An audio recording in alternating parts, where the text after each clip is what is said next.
O universo metafísico de Caim e Abel. Uma das passagens mais significativas do Velho Testamento relata a existência de dois irmãos, um ciumento, o mais velho, Caim, e o outro, dócil e obediente aos seus pais, o mais novo, Abel, e que foram os primeiros irmãos constituídos da raça adâmica, os filhos de Adão e Eva. E o irmão mais velho, por ciúmes, matou o irmão mais novo, que foi tomado como um modelo de protomártir da raça humana, enquanto Caim recebe o título de o primeiro homicida. Depois do ocorrido, Caim é banido de todas as terras e, ao que parece, se refugia no mundo subterrâneo e ali conhece outra raça, incluindo esposa, e constrói uma grande cidade. Veja essa passagem. Eis que hoje me lanças da face da terra, e da tua face eu me esconderei, e serei fugitivo e vagabundo na terra. E todo aquele que me achar, me matará. Gênesis 4, versículo 14. Ora, se Caim era amaldiçoado entre todas as nações da terra, e quem o encontrasse, o mataria, qual o único lugar onde ele poderia recebido e tomado como líder? São passagens que recriam os mitos do anjo caído sob a perspectiva dos passos de um homem encarnado nas origens da nossa civilização. Caim era a forma humana ou a personificação de Satã. Isso porque estas e outras passagens nos localizam um único refúgio para Caim: o submundo, como se antes de Adão e Eva no Éden já houvesse uma civilização marginal localizada na periferia do reino, no submundo, conforme todos os mitos reunidos dos povos antigos acerca da existência do submundo, sob diversos nomes: Inferno, Hades, Tártaro, Sheol, Xibalba, Tuat, etc. Civilizações e reinos abaixo da superfície da Terra, habitados por seres diferentes de humanos, pelo menos os humanos que nós conhecemos. Isso ressuscita as velhas teorias de raças habitando no inframundo, desde os mitos dos anjos caídos e suas moradas nos mundos inferiores. Até que ponto o filho banido Caim se relaciona com supostas raças desenvolutivas habitando o submundo, antes mesmo do reino de Adão e Eva, justificando a esposa de Caim? Em outra passagem do mesmo Gênesis 4, um descendente de Caim chamado Tubal-Caim é relatado como mestre na forja de metais. Os mitos paralelos associam os forjadores de metal aos seres do submundo, deuses coxos ou semideuses, como Vulcano, ou ainda anões, cíclopes e demônios, inclusive. O próprio nome Caim significa lança, uma arma de forja. A grande cidade edificada por Caim, em homenagem ao seu primeiro filho Enoque, seria na verdade uma cidade subterrânea?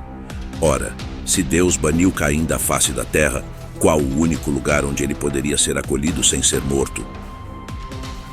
Conforme a maldição sobre ele lançada por Yahvé.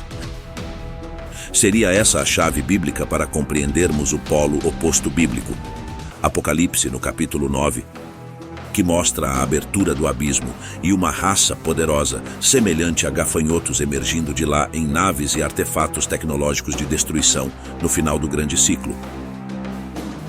Como parte das revelações finais que antecedem a grande batalha, quando os exércitos da luz e das trevas se conhecerão no confronto.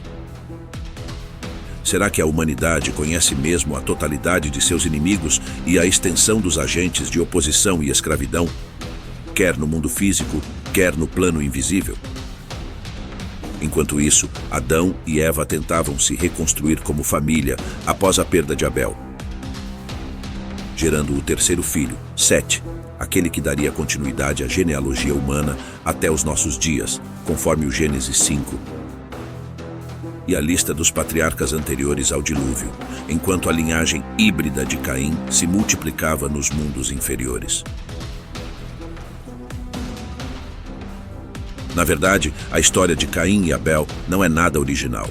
Muitas partes da Bíblia são adaptações de fragmentos mitológicos de culturas anteriores ao próprio Moisés. E no Egito, familiar a Moisés, encontramos um mito paralelo muito parecido. A rivalidade de Sete com Osíris, irmãos. Como o relato bíblico, Seth invejava o posto de Osíris, o líder supremo do Egito, e o matou, movido por inveja. Seth era um deus-demônio em forma de cão, habitando o deserto. O termo Satan provavelmente tem alguma relação com Seth, já que as características deste rival de Osíris são muito similares ao anjo rebelde, cuja tradução, Satan, no hebraico significa o opositor ou acusador. Nos mitos greco-romanos, Saturno é o deus do tempo e do caos, um deus primordial, filho de Urano, o céu, e devorava seus filhos para lhes impedir de subirem ao seu trono.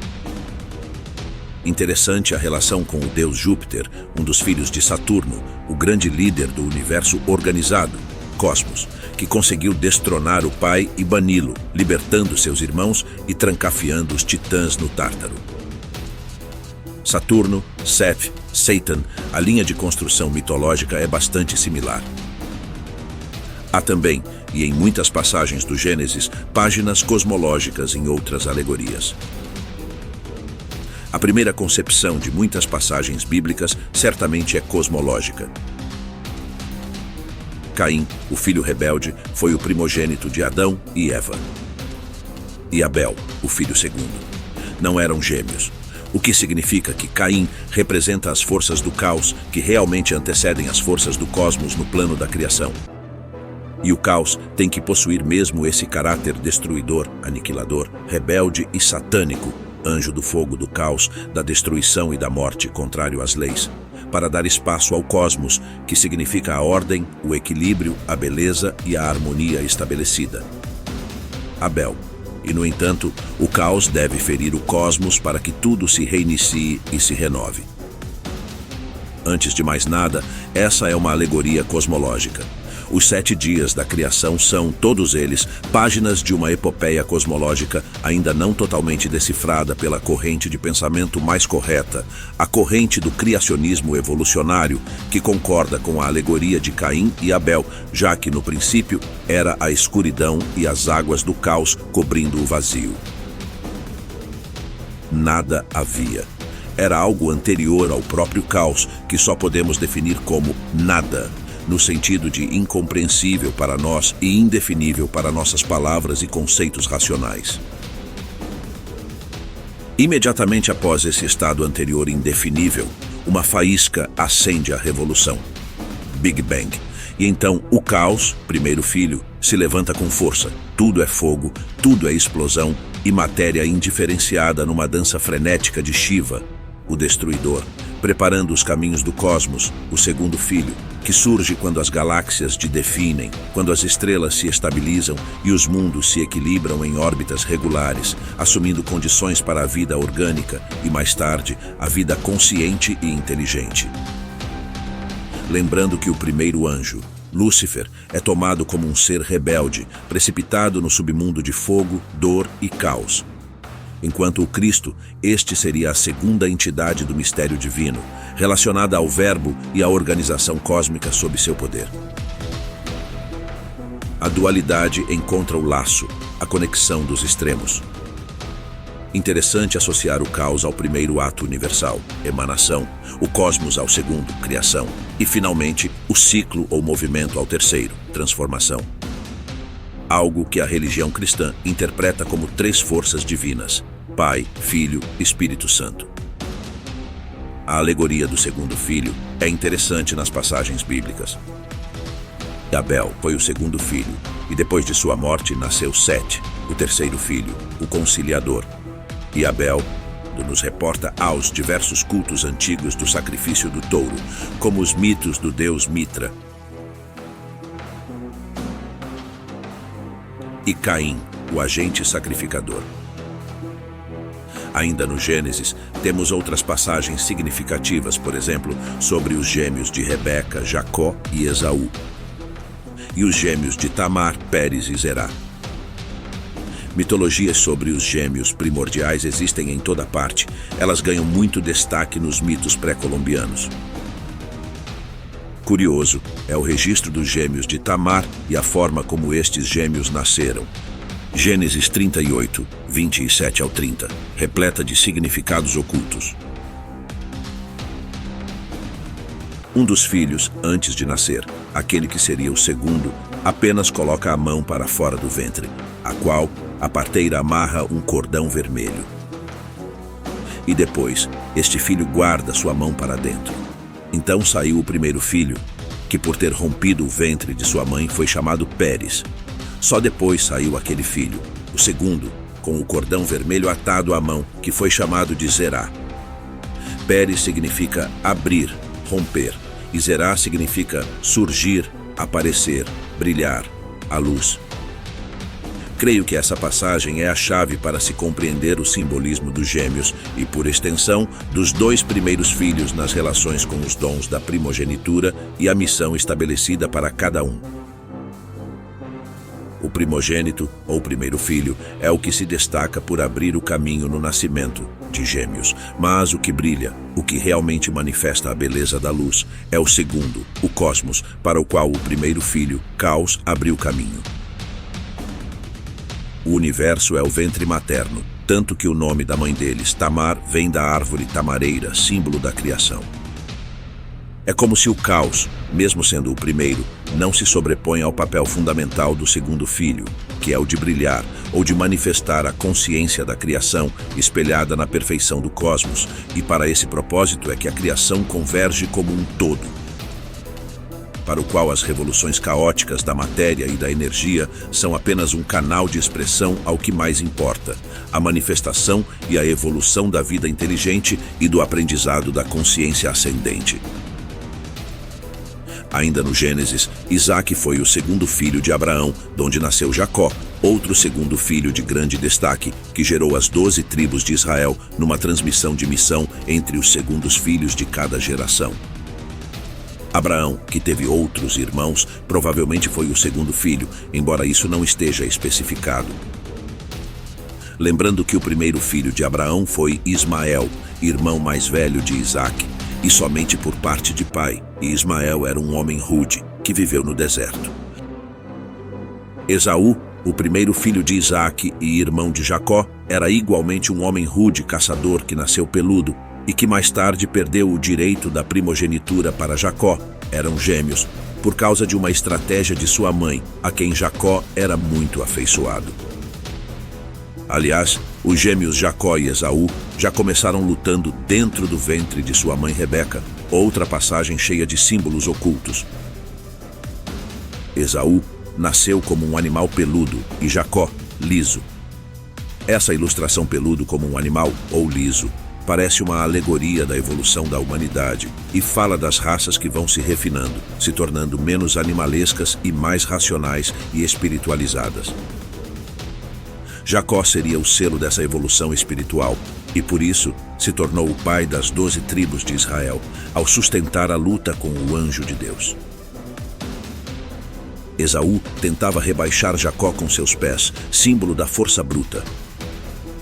Mas Jacó segurava o calcanhar de Esaú e o sustinha com as mãos, símbolo da racionalidade superando o instinto. Jacó representa, portanto, a própria evolução ou refinamento da nossa natureza animal, a sombra da psicologia.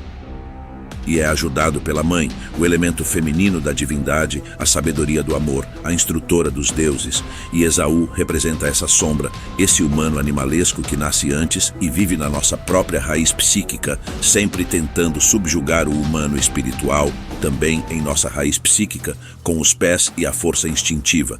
Mas Jacó, nome que significa enganar, usar de inteligência, expressa a natureza superior dentro do homem que prevalece nessa batalha interior, quando a mãe sagrada, Rebeca, aquela que liga, entra em cena e favorece seu filho em tudo. Tal como a mãe de Zeus, Júpiter, Reia, o favoreceu, enganando Cronos, Saturno, o esposo, ao lhe dar uma pedra em vez do filho para engolir. Tal como as tantas vezes que a Virgem Maria precisou fugir com seu filho do rei Herodes e dos romanos para permitir que Jesus Cristo amadurecesse para a sua sagrada missão. E no paralelo com Caim e Abel, e a rivalidade de Sete com Osíris, o mesmo acontece.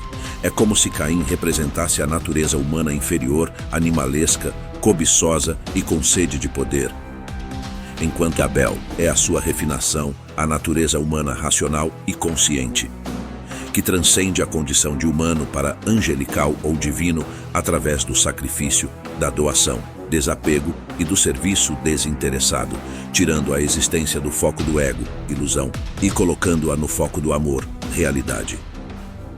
E enquanto a natureza animalesca de Caim o faz retornar ao pó, o sacrifício de Abel lhe abre as portas para a condição imortal, perdida por seus pais no Éden, vitimados pelo veneno da serpente, o qual Caim propagou adiante, mas não Abel. A ideia central de toda essa temática é que o humano primordial é filho da matéria, da energia, da geração sexual comum, mortal, expressão original e rude da vida instintiva, enquanto que o humano espiritual refinado é filho do aprendizado e da evolução da consciência através do conhecimento e da geração dos anjos, a palavra, dentro da transcendência da própria vida, que resgata a condição de imortalidade na vitória da luz dentro dessa batalha entre os dois irmãos ou duas forças antagônicas dentro da mesma alma encarnada. Moisés, o segundo filho, o irmão mais velho era Arão, o sumo sacerdote, recebeu a maior responsabilidade em sua missão de libertação dos hebreus e a constituição da nova nação, Israel, em 12 tribos organizadas segundo a nova lei. De igual modo, Jesus foi o segundo enviado dos céus em concepção sagrada e missão assinalada, porque João Batista veio antes dele, a lhe preparar os caminhos, e era um profeta rude que vivia isolado no deserto. As imagens são paralelas aos modelos anteriores do Velho Testamento e nos remetem a um mistério ainda maior. Não disse João sobre Jesus: é necessário que ele cresça e que eu diminua. Alegorias cosmológicas, porque caos e cosmos são irmãos combatentes que não podem coexistir sob o mesmo espaço e leis atuantes. Pelo menos dentro do nosso universo fortemente marcado pela dualidade, talvez coexistam na origem de tudo, a unicidade. Provavelmente o filho pródigo e rebelde da parábola cristã era o primeiro, enquanto que o filho obediente, que nunca abandonou o pai, era o segundo. O conceito de Deus como destruidor completa aquele mais conhecido, Deus Criador, já que um não existe sem o outro. O universo evolui através da transformação cíclica. Contudo, dentro do caráter teológico, é como se o segundo filho, Abel, tivesse uma conexão mais forte com a entidade divina, mãe, Eva, enquanto o primeiro filho, Caim, com a entidade divina pai, Adão. E era tradição, e ainda é, que o pai transferisse todo o seu status profissional ao primeiro filho, numa espécie de continuidade de legado. Mas, naquele aspecto teológico, ambas as entidades, pai e mãe, sendo Deus, em duas dimensões distintas da espiritualidade, necessárias e mesmo inseparáveis, articulando poderes e emitindo atributos aos dois filhos do universo, o caos e o cosmos. Ou seja, enquanto o primeiro filho carrega o temperamento do pai, em sua potência desbravadora de fogo, explosão e energia, cenários do caos abrindo caminho para a criação, o segundo filho traz os dons da mãe, relacionados com a própria cosmologia final como um todo, organizando a matéria, equilibrando a energia e dispondo a harmonia de todas as coisas, quando o grito da explosão do caos é substituído pelo canto do verbo criador, verbo da transposição da mente divina e seus arquétipos de conhecimento para as formas do universo, que é o espelho da luz e o vaso da sabedoria. Isso é bem verdade, por exemplo, na relação íntima entre Jacó e sua mãe, e o próprio Jesus Cristo e todo o destaque dado à Virgem Maria. Porque seu pai adotivo, José, não viveria muito tempo para acompanhar a missão do Filho de Deus. O Evangelho não começa em Jesus, mas começa em Maria. A criação é finalizada pelo Filho, o Verbo, no cenário cósmico onde predomina a sabedoria implícita ao eterno Deus feminino. O infinito é esse ventre da deusa, como graal transbordante de sabedoria, fecundada pela semente vital de Deus Pai. Afinal, não é no ventre materno que a vida completa suas estações antes de sair à luz e assumir vida plena. Tudo isso nos leva a refletir mais sobre muitas passagens bíblicas, alegorias de uma ciência profunda e verdadeira, que pode servir tanto para explicar os caminhos do universo em mutação, como para ilustrar todos os dilemas e mistérios da natureza humana e espiritual, completando-se sem se confundir. Porque o que está fora é espelho do que está dentro. Espero que você tenha gostado deste vídeo e tenham encontrado informações valiosas aqui na Lareira do Conhecimento. Se você ainda não é inscrito no canal, não perca mais tempo e clique no botão de inscrição abaixo. Além disso, não se esqueça de deixar o seu comentário logo abaixo. Adoraríamos saber o que você achou deste vídeo e quais outros temas você gostaria de ver aqui no canal. Até a próxima!